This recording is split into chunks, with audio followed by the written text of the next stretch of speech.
I'm riding with you.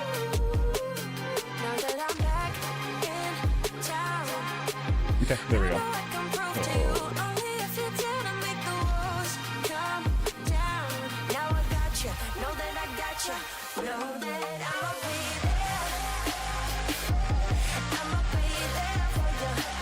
Where am I with this? This is the region. Try get location.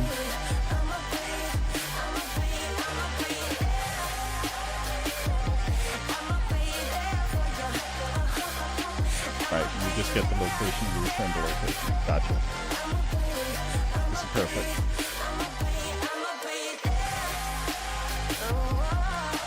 Let's go back all the way up to the top. So we have now this, right? Info.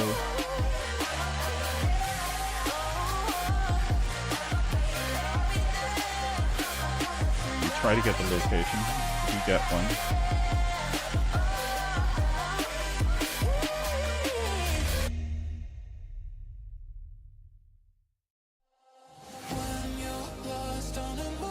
I think this is more efficient.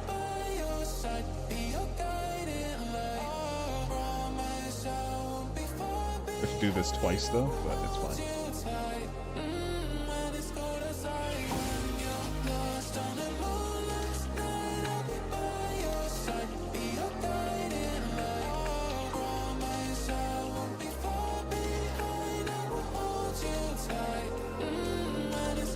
Actually, we only need to do it once. We don't need to do it for the other ones, because the other ones are classes. We only need to do it for Disrupt.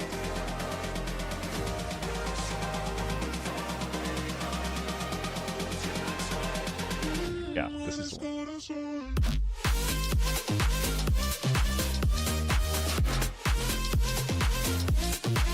So you handle porting, or that's what your big thing is, or do you solo dev also? What are you up to, Len?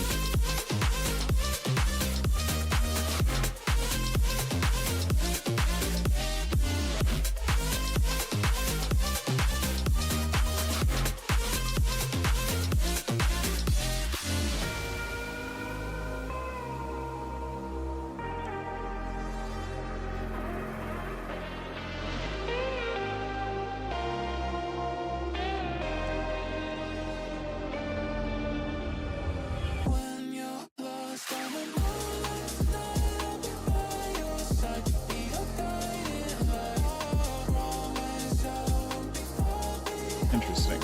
Okay. Alright, let's walk this down, because I feel like there's a problem right here. So we have try get tile, and then we go down to the location, right? So first thing that we do is we do get location. Good. And we do try get tile. After we've gotten the location. And then the location is just going to do... We don't need to worry about this. Got it. Okay. Yeah, we're doing it right. So now we can do try get tile. Boom. Boom. Okay, awesome. So now let's do a handshake on this, and we should be good. So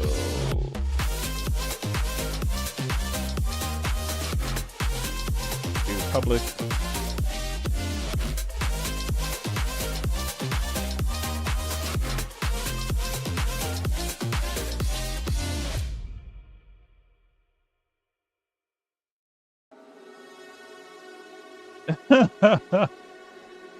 Yeah. I'm telling you, when I decide that I'm going to start dealing with the assembly for this, for all of this code, is when I am looking forward to it. Let's put it that way.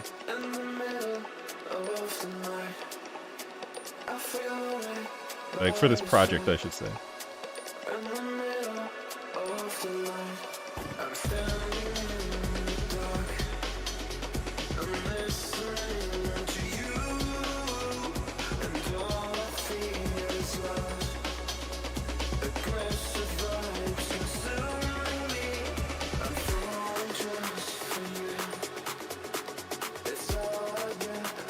I'm debating if I should make this lazy or not.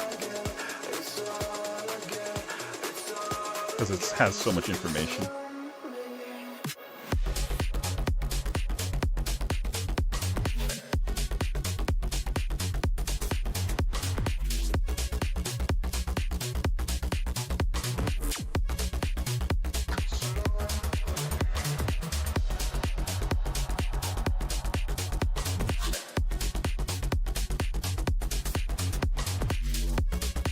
going to have a ton of information, so we're just going to make this the initialization lazy, I think.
Right, so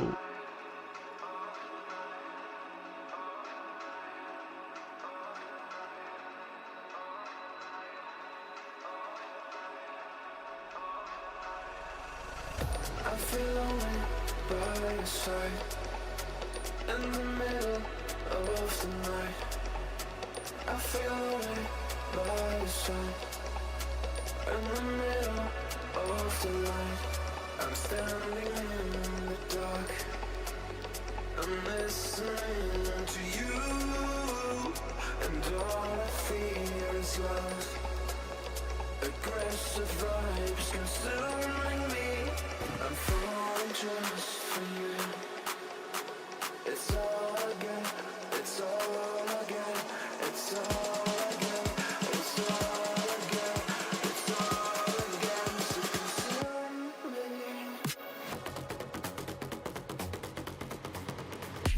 there we go.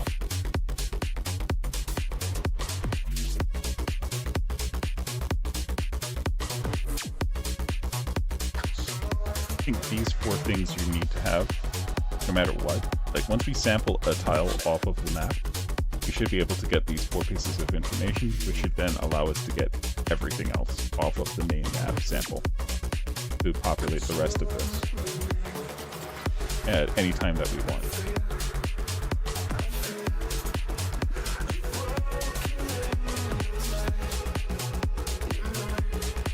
Right? Like, we could call default the tile, which will then allow us to resample the map and then repopulate this with its default values. That's the way I'm thinking about it. If, kind of like if we wanted to bring it back to factory settings.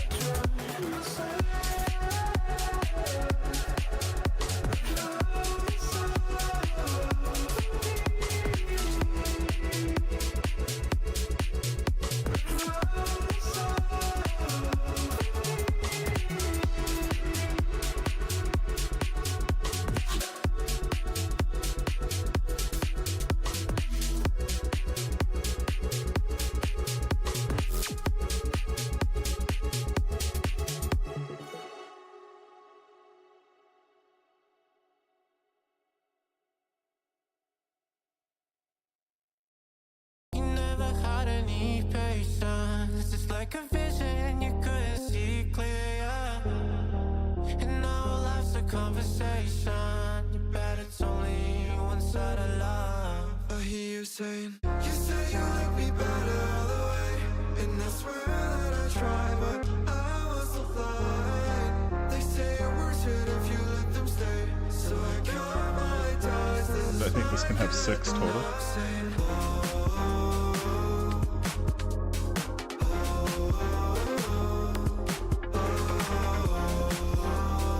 Oh, we can't do that. Oops. Because it's a struct.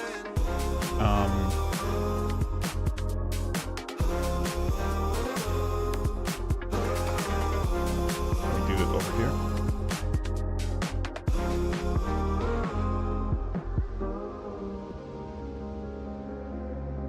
Nope.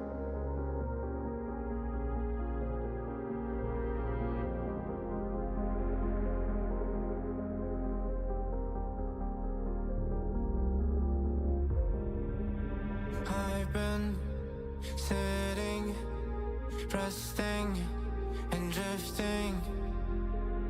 That was all that I had. But no more, said no more. I faced it. My scars won't have ghosts. No more. You will never love me like I do. I would try to forget you, but I never do. And when I close my eyes, I'll know that you never by my side. You will never love me like I do. I would try to forget you, but I never do. And when my voice feels so light, maybe I'll be just alright.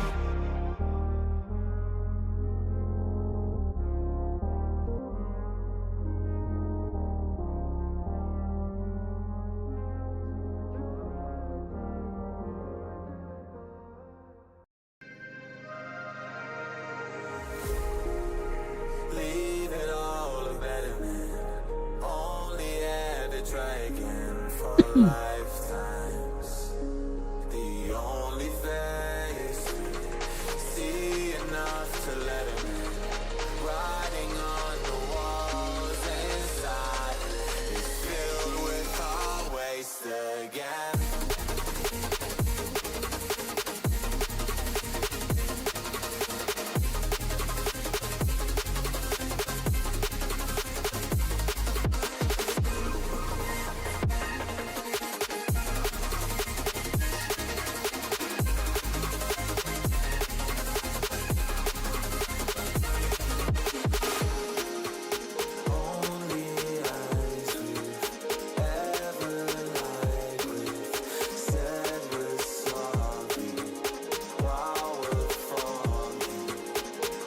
Should we make that a list, or should we just keep it as an array? If we made it a list, it would be a lot simpler to deal with. But I think we'll be iterating through it, and I think an array would probably be better for dealing with iterations.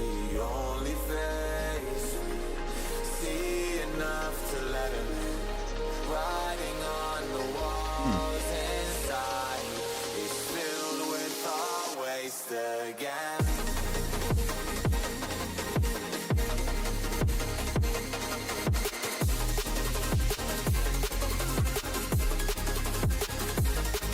I think list is fine because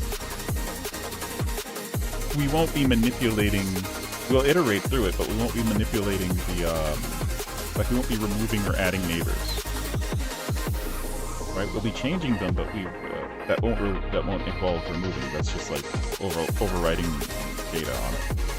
So I think we're good with just making this a list.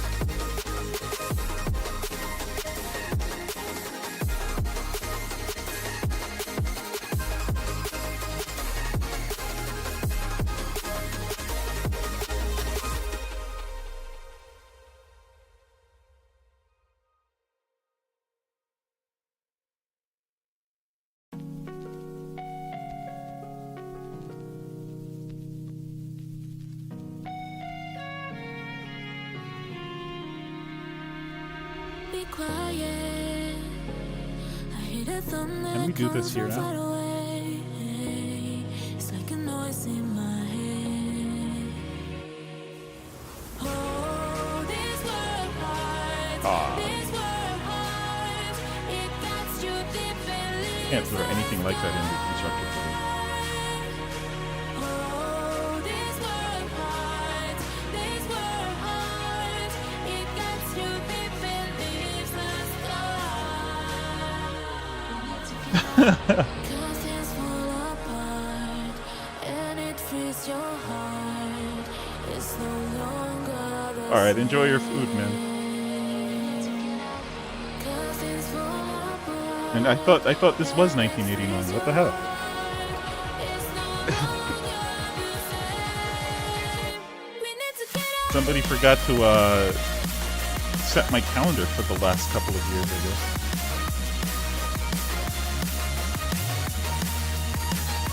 Just been looping over 1989 ever since. 1989.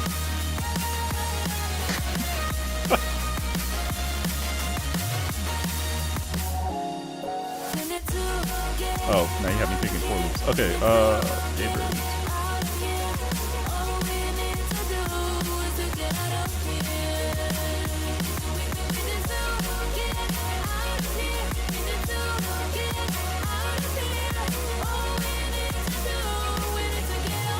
Oh, we don't need to do that. There we go. Keep it in line.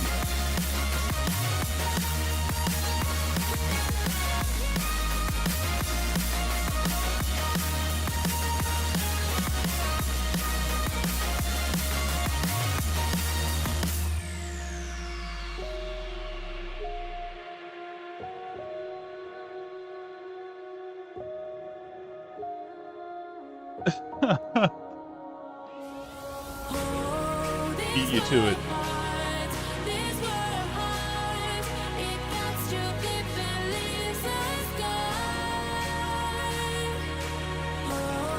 I'm tempted to use the hash set. There'll be like literally thousands of these, so that's like a heavy memory hit for no reason.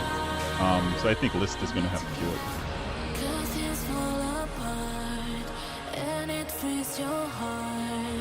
It's no longer the same. 'Cause it's full apart and it frees your heart. It's no longer the same. We need to get up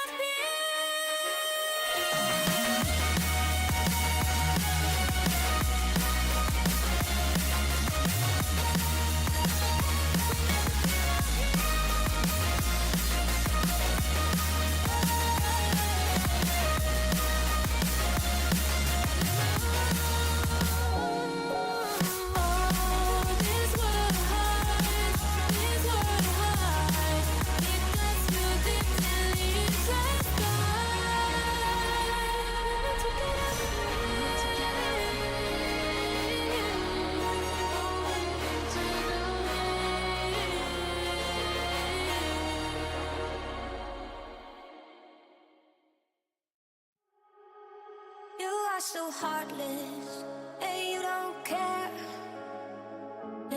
I'm not sure if there's even a reason to remove a neighbor. But I guess we should just have the function there just in case.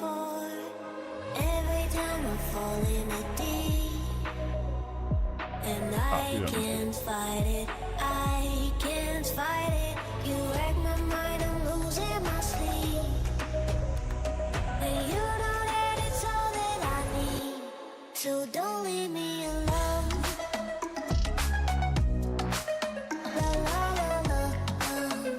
Oh, actually we don't need to do that. I forget, I think this version actually lets us do this. Yeah. So does add also do that? No, add doesn't. Okay. You like the joke? What's joke? While true, void times k. I love my PC is equal to now allocate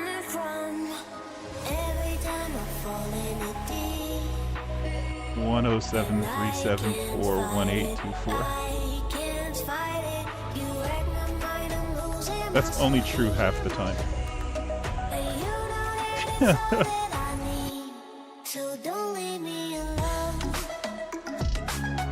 That's only true half the time.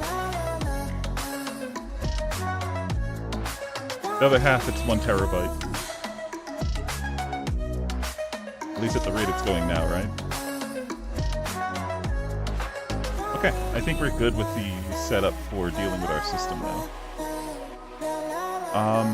We have ways of accessing and pulling information. And we started adding the way to add new information.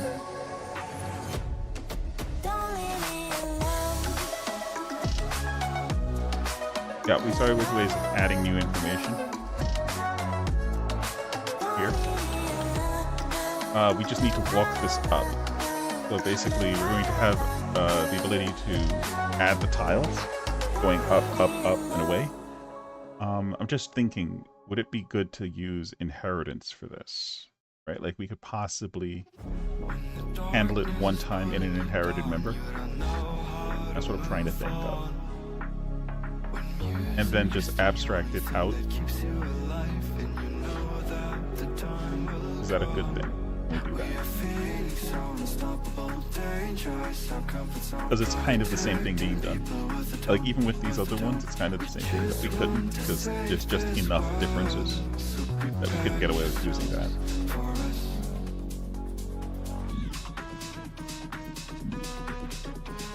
Wait.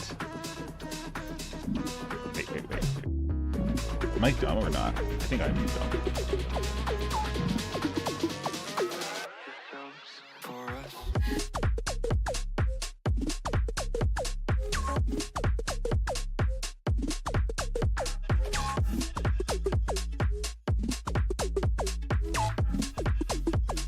I think that's rocket science past my brain. My brain literally just stopped working when I started trying to envision what that was going to look like. Like, it just got into compute, cannot compute. But I think there is a pathway to make this inherit like another concrete class, and then just dumping this stuff in there, and just letting the name control it all.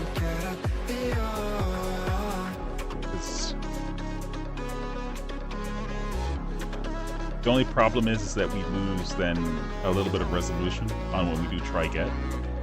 Because we know when we go into like territory, if we do try get region, we get the region. But if we go up here and we go territory try get, it would just be something generic here. So in a way, this is better. But we at least have clarity on what we're trying to get each time.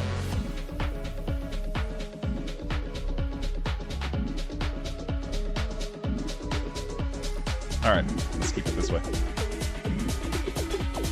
Get rid of this.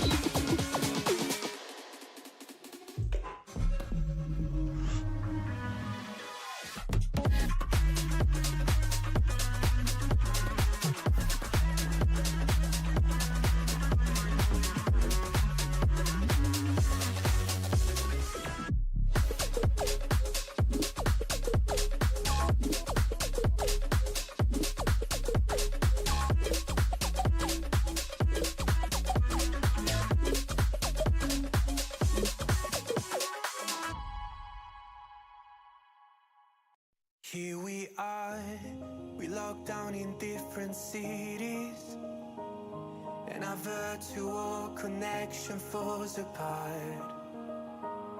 Guess it's been too many years since California. Now the memories of us is all I have. See, one day I'm gonna reach ya, take a plane for many miles. We pretend that time didn't pass us by when we're on Mulholland Drive. I know it won't be long before dawn, gotta be patient for a while. Someday we'll look at stars in this same sky, when I'm on the other side.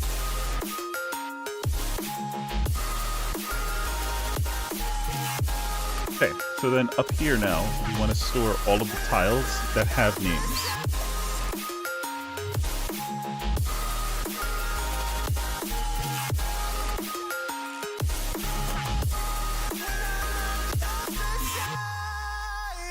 Take me back to the life that we once knew, when the walls weren't closing in like they are now.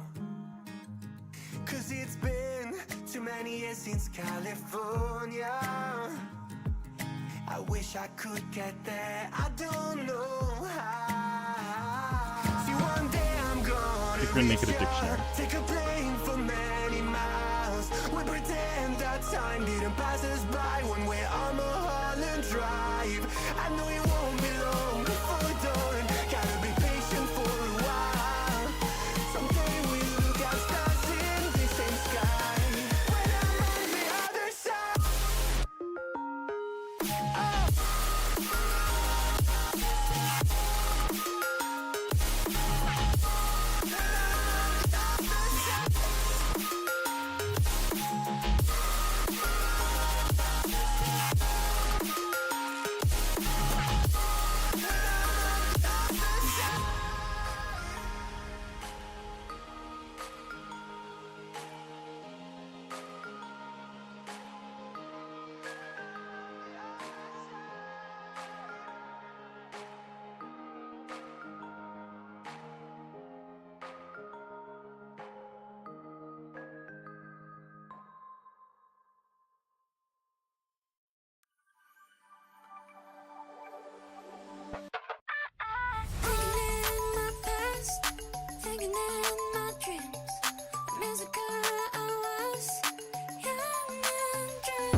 Oh, what am I doing? Here we go. Stroke this.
I'm here only because your stare won't ever let me go.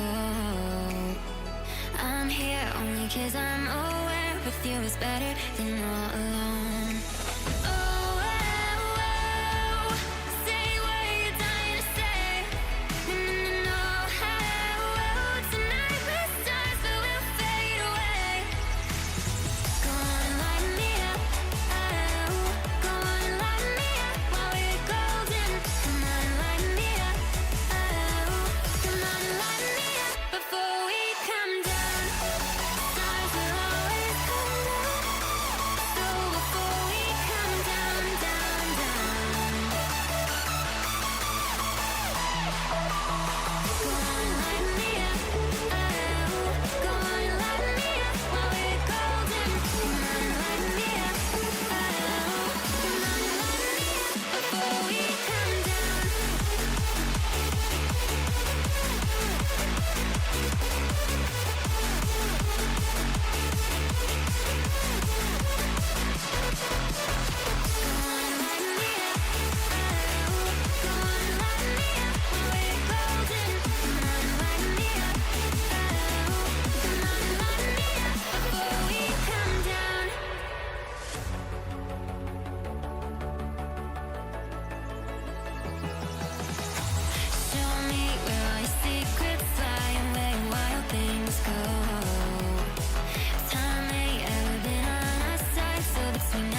Okay, so now whenever we make changes to the tiles, we can inform the world about the change that we've made.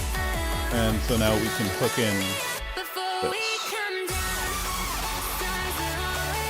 And this is more laziness, but we like lazy over here. Public, enable.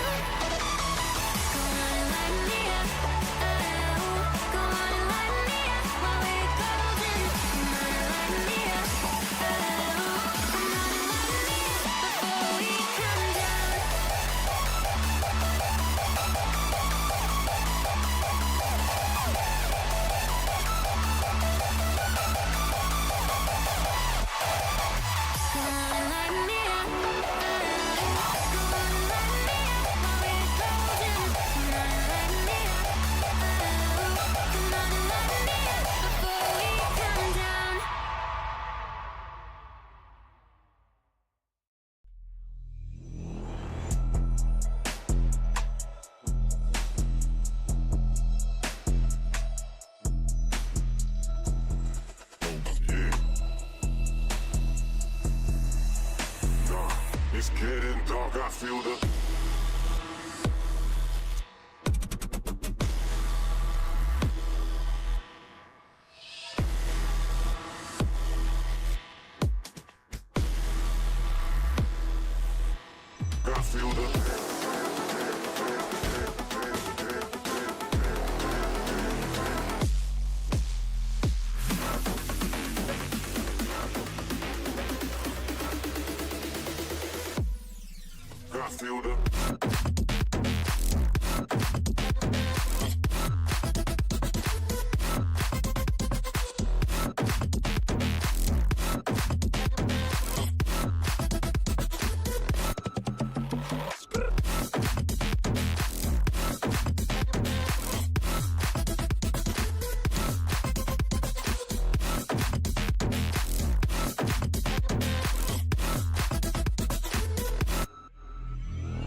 Now, I think we just need to...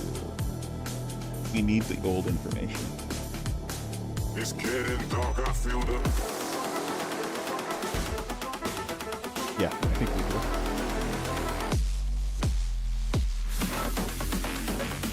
But we have no reverse lookup for this. I mean, we could make one, but... I feel the Why? Instead, we'll just do it this way.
Okay, so let's start with the easy one.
So what does that do? That allows us to do something like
right? There's never going to be a 0, so we don't have to worry about that.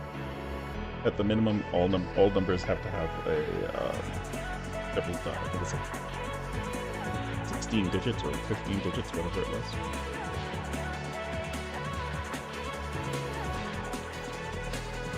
The likelihood of having that would be like having every single person on the planet be born on the exact same day, in the exact same minute.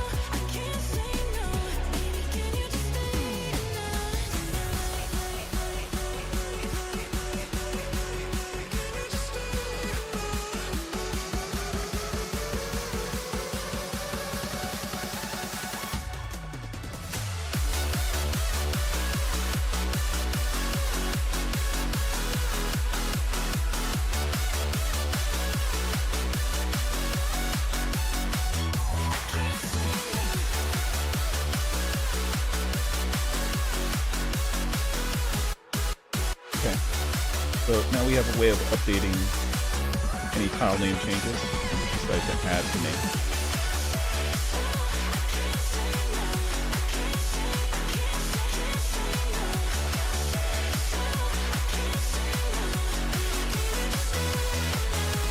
You might not need this, to be honest. Can't think of a reason to use it. Yeah, I just can't think of a reason to use it. If we need it, we can add it back later. Right now, we don't need it.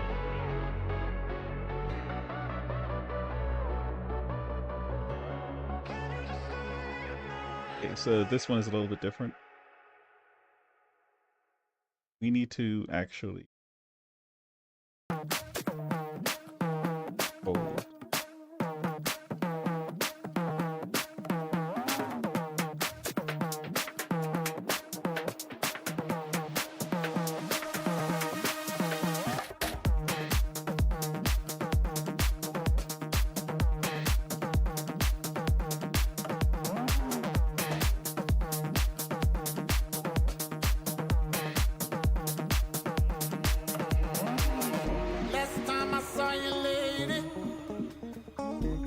Walking other ways. Now listen, ain't it crazy? Wish you the best on your journey. Last time I saw you, lady. Last time I saw you, we were walking other ways. We were walking other ways. Now listen, ain't it crazy? Ain't it crazy? Wish you the best on your journey. Wish you the best.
I saw you, lady, we were walking other ways.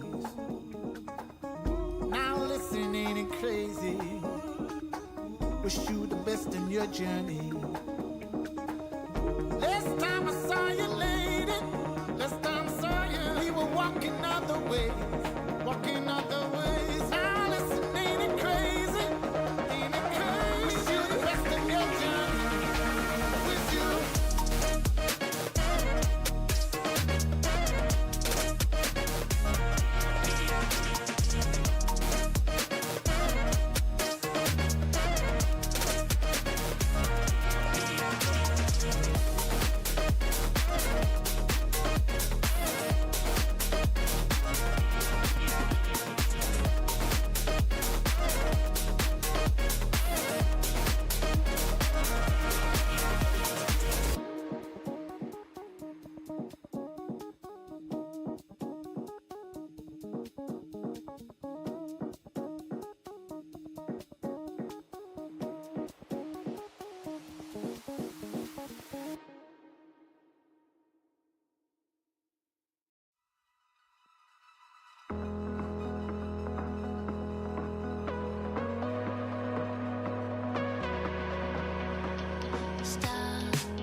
This is a hash set, right? So yeah, we don't have to worry about the bits. The junkie walks at 2 a.m. in high school. Slipping away before your eyes are right into the night. It feels better when you're frozen inside my mind. Till the clock runs out of eyes on you. When the sun goes down, it's just too soon. Won't you take me away? Oh, I can't refuse it. Give me so before you lose it.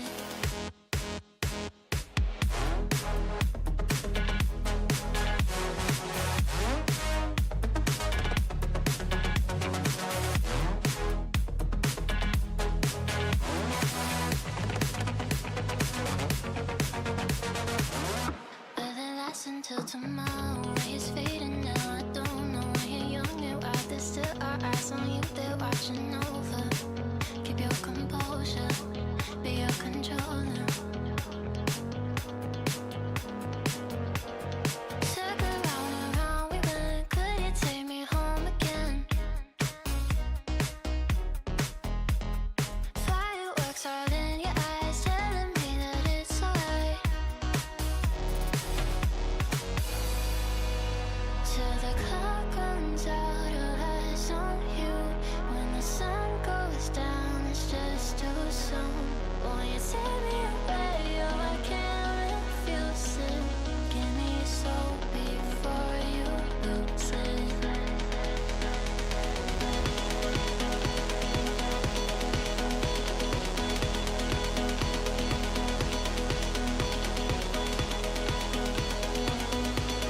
Oh, wait, we have something already, right? Yeah, there it is.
Right, and you're starting to see how all of the other tools that we had to make, we call those helpers, came back to start helping us out in these different other things, like reaching the data all the way down or wherever we're looking much easier. To show the world that you can see a life that's full of wonder, but it will never be enough.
The only thing I could think of that I could possibly do with this is I could create a duplicate of this tile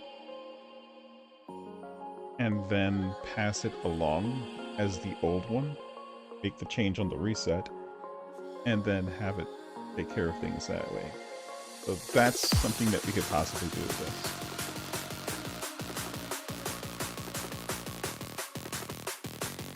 Maybe we should do that.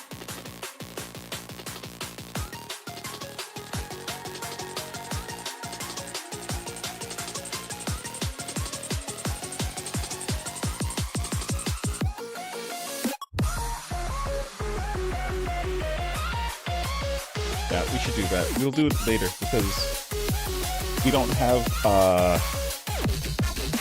no, let's try it.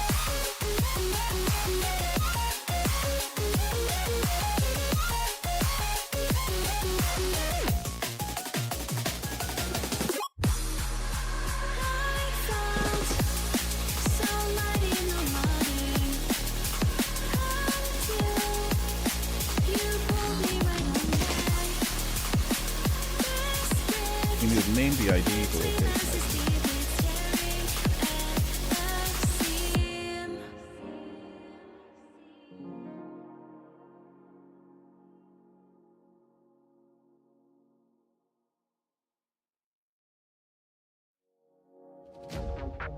Put it all behind. Put it all behind. If it's default, Put it all behind. Put it all behind. Put it all behind. I think it's doing that internally anyway.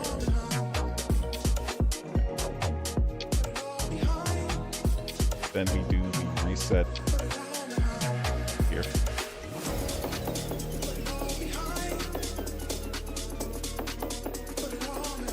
Now this can just do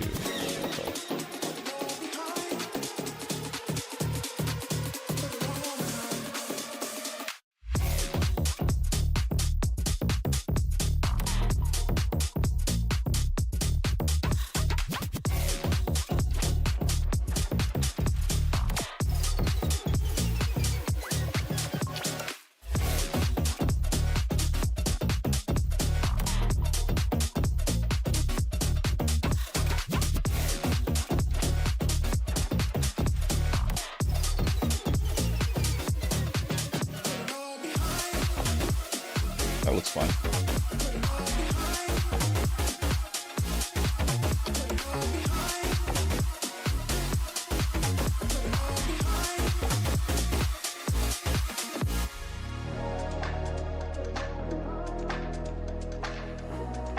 That looks good. Right. Handle, update, tile, neighbor. We don't need to worry about these things now. Just needed the methods that we need in order to conduct the in order to conduct the initialization process. So think about this. we need one more thing now. We need the ability to add. There we go. We need these. Oh, brother.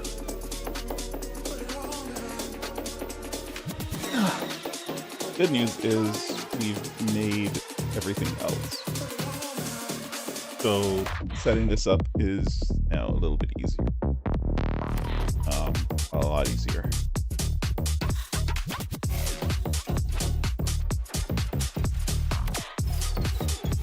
Holy cow, we did a lot today, man.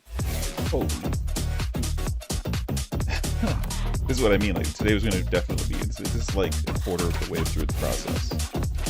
We just made a whole bunch of tools, and as this gets even more robust, it's going to get further. But the cool thing is that if, let's say, someone joins me on this project or something like that, this would be super easy for them to get into. Or if I take this code and we're doing another open world type of situation, I can just grab this, dump this into the next thing, and because if you notice, there's no unique classes here. They're not making a reference to anything that doesn't already exist inside of this suite of code, right? Everything is going right back down to bool, strings, and integers. So we're trying to keep this as simple as possible. Or as modular, rather.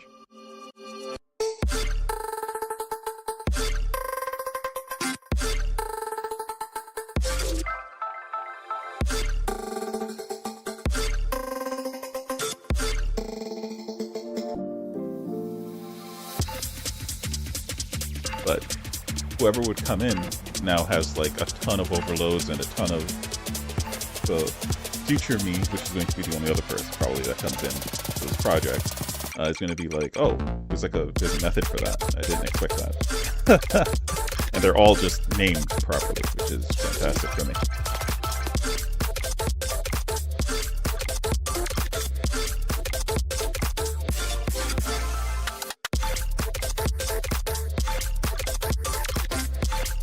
Right? The only thing we have to remember is to do this, to enable and disable. Because, like, for example, when we, let's say we exit our character and then we go back to the world, we need to make sure that we disable these connections, because these are static connections. So they'll remain regardless of the instance that comes in to use them.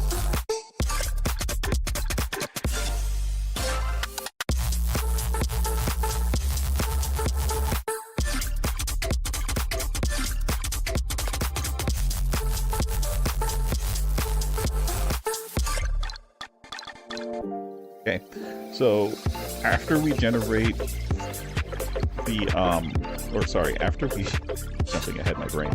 Okay, so after we hook in these last four pieces of functionality, then what we're left with is the generate function, which is going to be handling a lot of business, right? It's going to be tapping the world generator. This is the script over here, right? It's going to be tapping this to some extent in order to get lots of information off of it.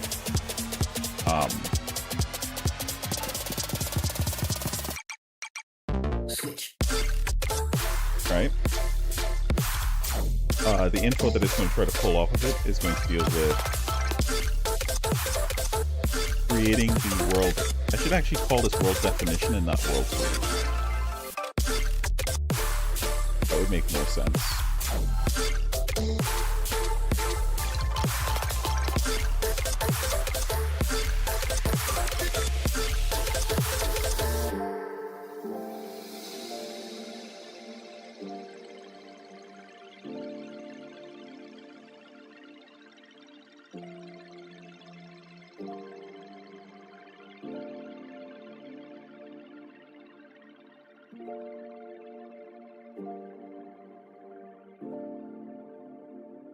There we go. So world generate is going to tap world generate to get information to sample when we call the generate. And as it continues to sample different stuff. It's just going to continue to produce these tiles. Right? Now, there's a difference. This tile is the active information. The tile that's going to be made visible is using a separate definition, but that information is also stored here. So we have that handshake going on.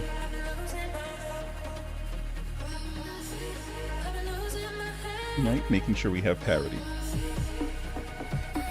Alright, let's make these last 4. I think after we make these 4, I'm not sure what time is it. I think we're going to call it there because it's Friday and I want to do other things. But after we make these 4, then we're going to call it there. And I think maybe I'll be on... I think I'm going to take a small break from this and work on enemy AI tomorrow and hooking in the enemies to making them able to have combat again and stuff like that. I feel like I was saying earlier, sometimes having stuff just distract you, especially when you do like a massive code session. It's just looking at nothing but code.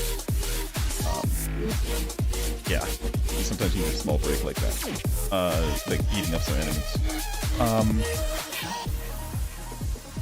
And this is also, so I don't consider myself like an excellent programmer or anything like that.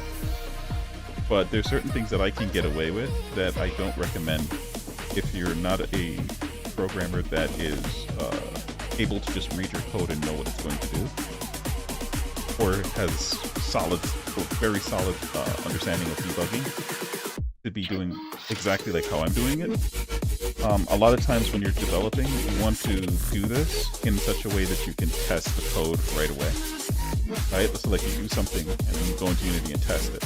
And that's really a solid way of doing it. The way I do it is a little bad. I just design out the whole thing. And then I run it because I kind of just know, like, I'm always going to have like 1 or 2 errors. But I design it in a way first to hit those exceptions, and then second to use try-gets to get past those exceptions and handle the exceptions myself. That's basically it. So let's do this now.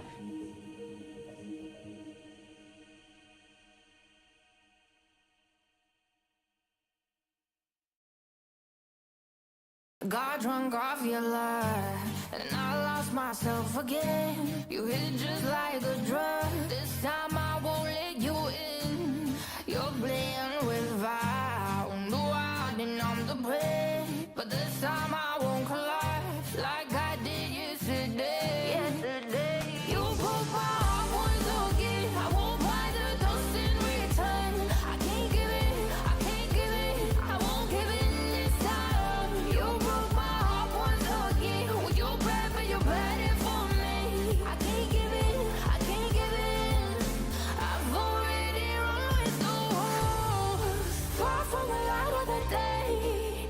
I can't go back to you. I'm stronger today. Been to the dark side, I don't know. So if you wanna shoot far away, I won't go back to you. I'm stronger, I'm stronger, I'm stronger today.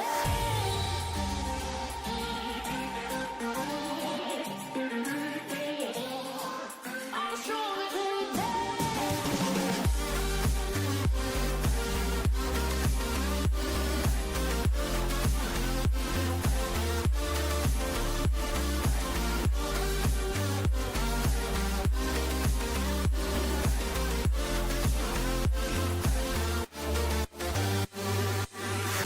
Tú tienes la pócima para enloquecerme, pero voy a draw the line. Que yo ya sé que es de ti. I got to stay away, got to stay away. Sé que como un trofeo quieres tenerme, pero I don't need no one. Que yo ya sé que es Actually de much ti. simpler than I I thought it was got going to to be. stay away, got to stay away. No, baby, no, stay. Because we have the get functions over here, so we can just get territory. Or rather, we can just get the the territory that we need to add the region to, or the region that we need to add the location to, things like that.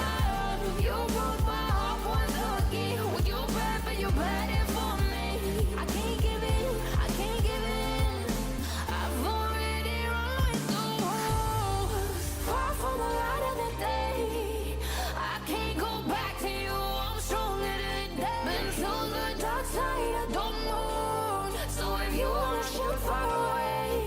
we have this. I think we already have add tile. Yeah, we do.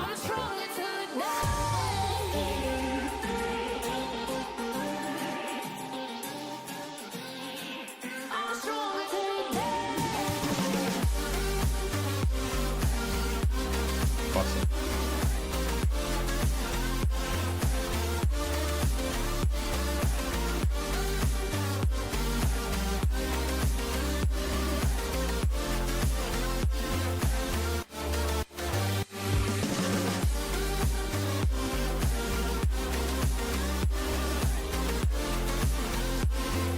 Awesome. Okay. Fantastico.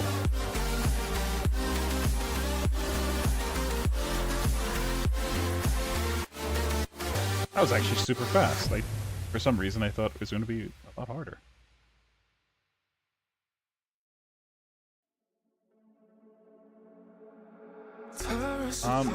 Also, you notice that I make a lot of stuff public over here. This is just debugging, because while I'm working on this section of the script, I don't mind leaving stuff public. But you'll see, like, even down here, I will at least do private sets. It's just best to create methods to get access to your stuff, rather than leaving them completely public. Your future self will thank you.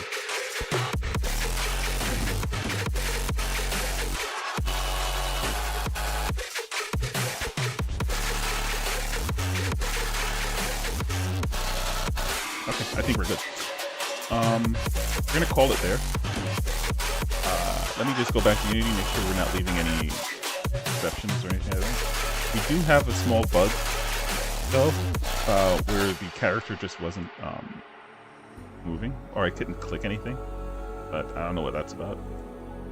Literally, at the start of the stream, it was working fine, but it's fine. What the heck just happened? So how do we end up here? We need to disable this. Could have sworn we said forever. Everything else is closed. Hopelessly, I keep on losing myself. With the flames getting higher, all of the problems that I couldn't help. What is this? Oh, I'm building a Nothing. bonfire. Hopelessly, I keep on losing myself. All of this, like, almost everything here is going to be moved out of the persistent scene. This is all just for debugging and quickly testing stuff. There's none of this stuff to really do here. So, but for now, they're there.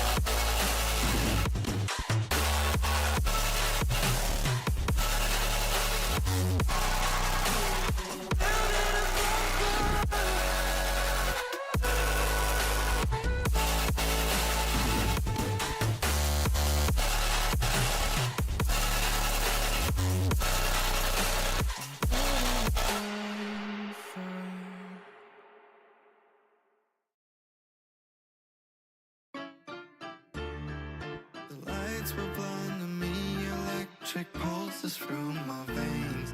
My eyes reflect the beauty you didn't give me the attention I was hoping for. Is it possible that you want more? I just want you for myself. Haha, I would have closed. Alright, we're done. Alright, I hope that was informative. Have a wonderful day, folks.